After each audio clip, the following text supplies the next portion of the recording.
এখন আমের মৌসুম, কিছুদিন পরেই সব আম পেকে যাবে, তারপর আর কাঁচা আম পাওয়াই যাবে। যেহেতু আম আমরা সারা বছর পাই না, তো সেহেতু আমের সিজন থাকতে থাকতে চলুন বানিয়ে নিই কাঁচা আমের ললি। কাঁচা আম কিন্তু আমাদের সবারই অনেক পছন্দ হয়ে থাকে, ছোট বড় ছেলে মেয়ে সবারই কাঁচা আম অনেক পছন্দ। তো চলুন এই পছন্দের জিনিসটি দিয়ে একটি মজাদার ললি বানানো যাক। তো এখানে আমি প্রথমেই 4টি বড় সাইজের আমকে ধুয়ে সিদ্ধ করতে দিয়েছি। তারপরে এখানে আমি ধনেপাতা এবং কাঁচামরিচগুলোকে ভালো করে ধুয়ে নেব। এই যে আমার ধোয়া প্রায় শেষ। এখন আমরা কাঁচামরিচগুলো ধুয়ে নেব। আপনারা এখানে চাইলে শুকনো মরিচও ইউজ করতে পারেন, কিন্তু আমরা কাঁচামরিচ ইউজ করেছি। তো এই তো 5-7 মিনিট পরে আমাদের আমগুলো একদম সিদ্ধ হয়ে গেছে। এখন আমরা এগুলোকে সাবধানে উঠিয়ে নিব। আমগুলো দেখুন একদম পারফেক্টভাবে সিদ্ধ হয়ে গেছে। এখন এগুলোকে আমরা ঠান্ডা হওয়ার জন্য দেব। ঠান্ডা হওয়ার পরে আমগুলোকে ছিলে নিতে হবে।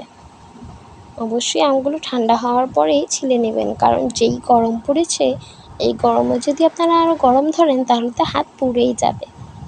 তারপরে এই যে আমরা আমগুলোকে ভালো করে চটকে নিচ্ছি। এই আম থেকে আটিগুলোকে বের করে নিচ্ছি, কারণ আটি দিয়ে তো আর ব্লেন্ডার করা যাবে না।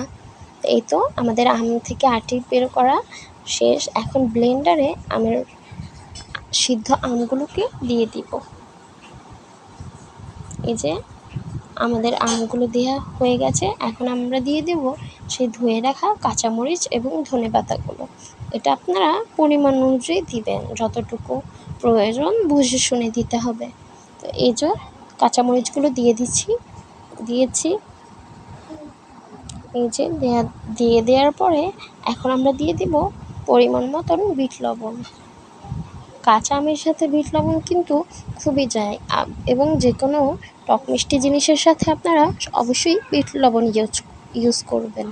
তো এই তো বিট লবণ দেওয়ার পরে এখন আমরা দিয়ে দিব অল্প পরিমাণের চিনি। এখানে আমরা বড় চামচের 2 চামচের মতো চিনি দিয়ে নিচ্ছি। চিনি দেওয়ার কারণ এটা একটু টক মিষ্টি হবে, এ কারণে।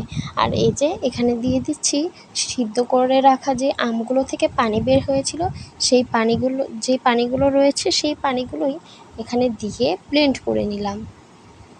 তাহলে ওই পানি থেকেও আমের ফ্লেভার আসবে। তো এই তো আমাদের ব্লেন্ড করা শেষ। এখন ঠিক এরকম একটি থিক মিশ্রণ হবে।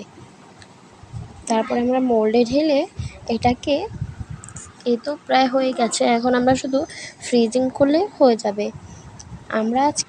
আমরা আজকে ফয়েল পেপার দিয়ে এটাকে সেট করে কাঠি দিয়ে দিব, কারণ সেদিন আমাদের ব্যানানা মিল্ক আইসক্রিমটি মোল্ডের আইসক্রিমের জন্য নষ্ট হয়ে গিয়েছিল। তো এই তো এভাবে করেই ফয়েল পেপার দিয়ে মুখটা উড়িয়ে নিতে হবে। তারপরে একদম মিডল থেকে কাঠিটি দিয়ে দিতে হবে। এই যে আমার সব আইসক্রিমগুলোতে এরকম করে দেওয়া হয়ে গেছে। এখন আমরা ওভারনাইটের জন্য ফ্রিজিং করে নেব আইসক্রিমগুলো, তাহলেই তৈরি হয়ে যাবে আমাদের সুস্বাদু টক মিষ্টি আমের ললি। এই তো আমরা পরের দিন সকালে এই যে দেখুন আমাদের আমের ললিগুলো একদমই রেডি। এখন আমরা একটি বোলের ভিতরে পানি নিয়ে নিব, যাতে এটা ইজিলি বের হয়ে যায়। তো ফোল্ডিং পেপারগুলো সরিয়ে নিচ্ছি। দেখুন আমাদের ললিগুলো একদমই তৈরি। তো আমার ভিডিওটি যদি ভালো লাগে তো অবশ্যই লাইক, কমেন্ট, শেয়ার দিয়ে পাশে থাকবেন, এবং যদি আমার পেজটিকে ফলো করে না থাকেন তো অবশ্যই ফলো দিয়ে রাখবেন। তো আমার ভিডিওটি কেমন লাগলো অবশ্যই কমেন্ট করে জানাবেন। আর আপনারা যদি এই ভিডিওটি ইউটিউব থেকে দেখে থাকেন তো অবশ্যই সাবস্ক্রাইব করবেন। আল্লাহ হাফেজ।